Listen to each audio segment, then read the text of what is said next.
Japan's economy is collapsing right in front of our eyes. It is on the verge of 1929-style depression.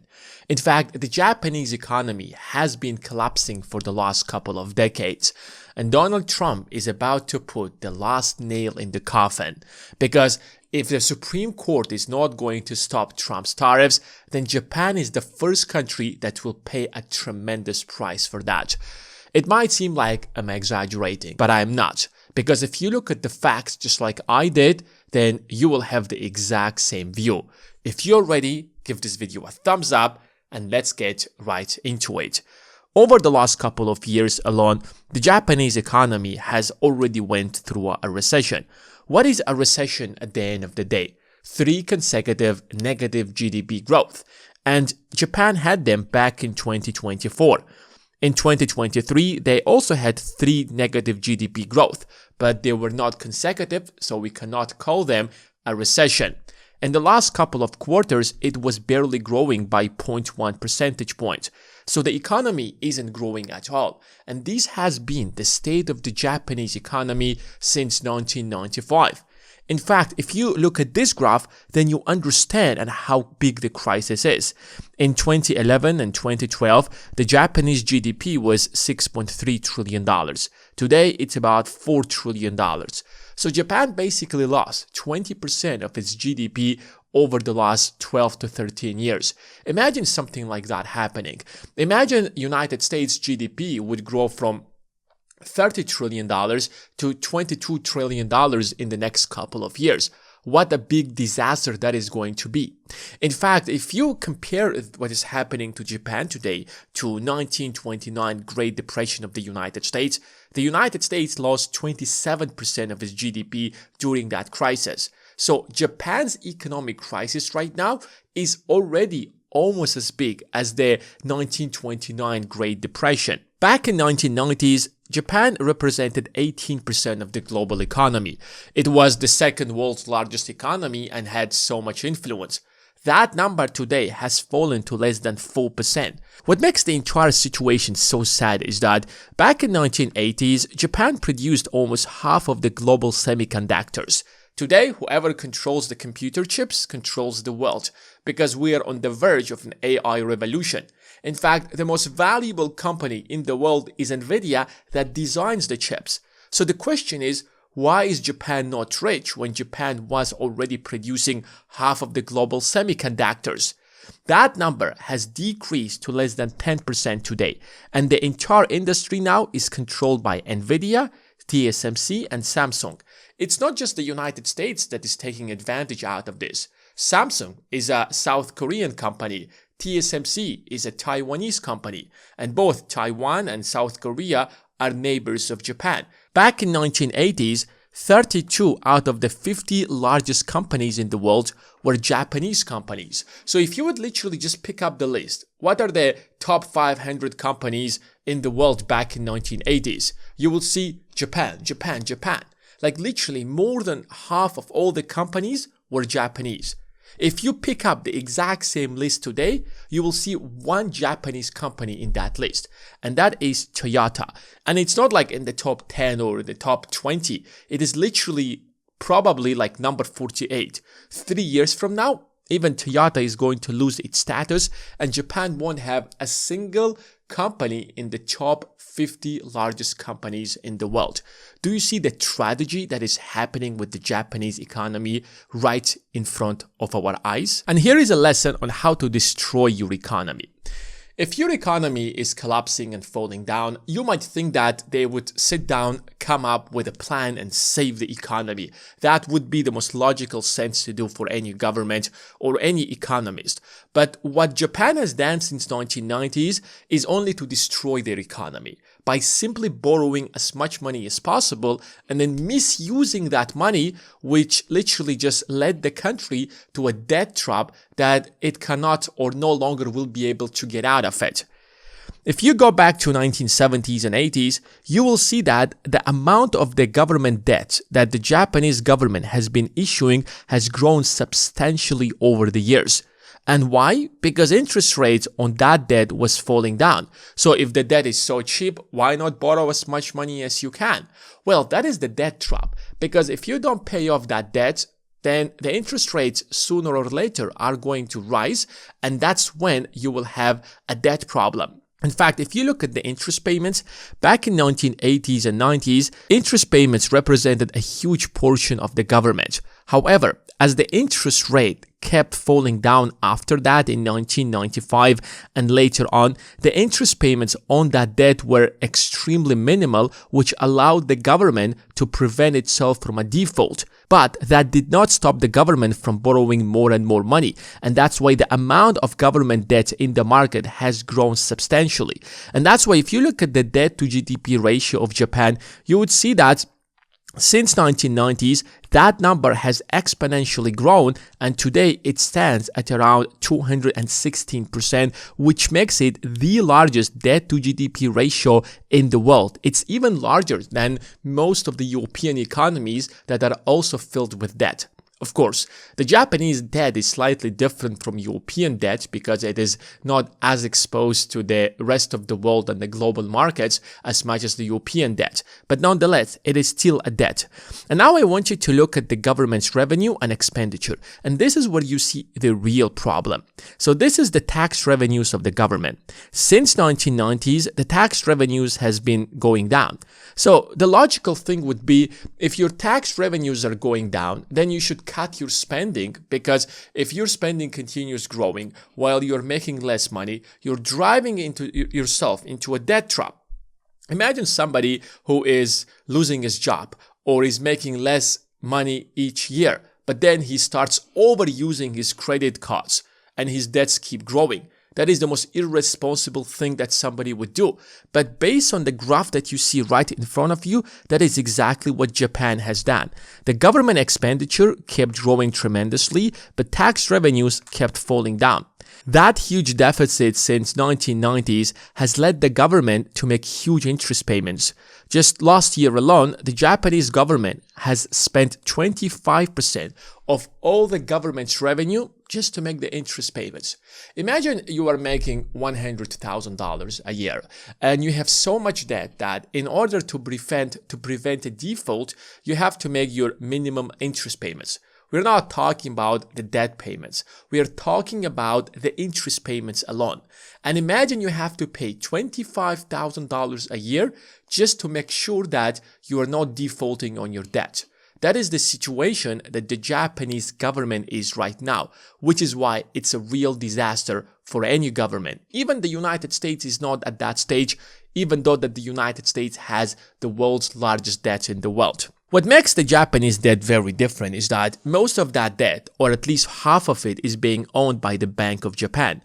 So on one side, it is a real debt. On the other side, because it's owned by the Bank of Japan, it does not pose as a real threat to the Japanese government. Because at the end of the day, what is the job of the central bank? What is the job of the Bank of Japan? Is to preserve the Japanese economy and ensure that it does not collapse. So they will manage it somehow. But here's where the real problem starts. 5 to 10% of the Japanese debt is being owned by foreign investors. Even though that number is low, the debt is so huge that even that 5 to 10% represents a huge debt. But the situation gets even worse, because if you are a Japanese financial institution, if you're a Japanese bank, if you're a Japanese insurance company, if you're a Japanese some kind of financial institution, then by law you're obligated to ensure that a portion of your money is being invested in the government bonds of your country.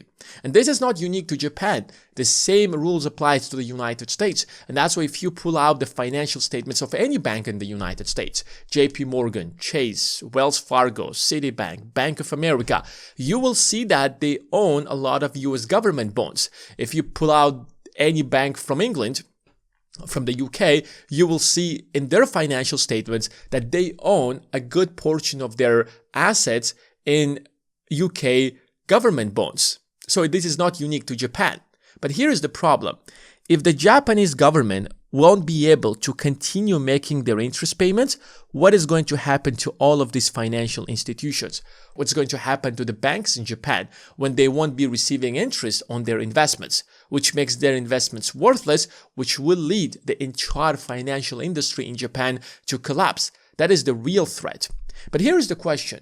Why are you making the assumption that the government of Japan won't be able to continue paying the interest on their debt payments? Well, look at the Japan's 30-year government bonds. Over the last year alone, they have increased from less than 2%, from about 9.1% to 3.3%. With each percentage point that the rates on government bonds are rising, it is increasing the cost of refinancing the debt, which means that the government will have to spend a bigger share of their revenue to maintain the debt. So last year, when the interest rates were below 2%, the government has already spent a quarter of its entire revenue to maintain the debt. Now, if that number grows to 4%, suddenly maybe the government will have to spend half of the entire revenue on maintaining its debt. And if you listen very carefully to what the chairman of the Federal Reserve said at Jackson Hole, he made it clear that the era of low interest rates is over. Japan has accumulated so much debt when interest rates were extremely low. We are not going back to the era of low interest rates, and there is global inflation all across the globe. So investors are demanding at least a decent rate of 3 to 4 or even 5% in order to make sure that they're investing in your government bonds. So you have to raise the interest rates on your government bonds, but that will increase the pressure on the Japanese government, which will force it to allocate a bigger chunk of its budget to interest payments. If now it's 25%, by increasing this number to 3.5 to 4%, it will rise to 50% and then 70%. So probably in 10 to 15 years from now, Japan will find itself in a position where all the taxes being collected by the government will have to be allocated into interest payments for the Japanese government to avoid a default. And here's when Trump comes into the picture. If you look at Japan's exports, you will see that Japan still very heavily relies on exporting cars and anything related to cars and electronics on the other side. And the largest client of Japan is the United States, where about 20% of its exports go to. And the reason this is very important is because Japan is a very different country compared to most of other countries. If you take the United States, even if the United States stops producing anything, United States still have a lot of energy because the United States is the largest producer of oil and gas. And United States has a lot of agricultural land. So it has the energy and it has the enough land to feed itself. And that's the case with a lot of other countries. But in the case of Japan, Japan does not have the natural resources and Japan does not have even enough land to feed itself. So its entire economic structure depends on the fact that Japan builds electronics, it builds cars, ships them to the rest of the world, and takes the dollars that it receives from those sales, and then uses that money in order to import to Japan energy and food to fulfill its basic necessities. Without that, the structure of the Japanese economy is going to collapse. And that's why, as the exports of Japan are going to fall, its ability to import the basic necessities is also going to fall. And as the Japanese economy has been suffering over the last 35 years, it is really difficult to imagine what it's going to be in 10 years from now when Donald Trump comes in and he imposes huge tariffs on the rest of the world, including Japan.